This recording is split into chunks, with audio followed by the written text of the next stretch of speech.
Welcome back to Stuff About Tutorial. Today we are talking about how to view someone's status on WhatsApp. Why would you want to know how to view someone's status on WhatsApp? Well, maybe it is your first time using WhatsApp and not sure how to view someone's status on WhatsApp.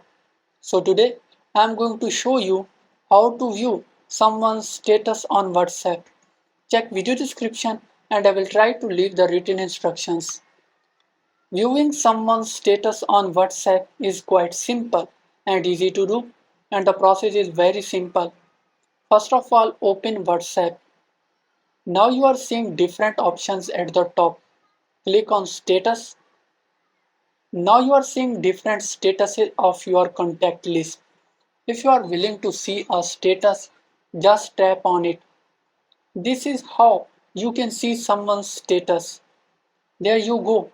If you wanted to know how to view someone's status on WhatsApp, that is the easiest way I know how.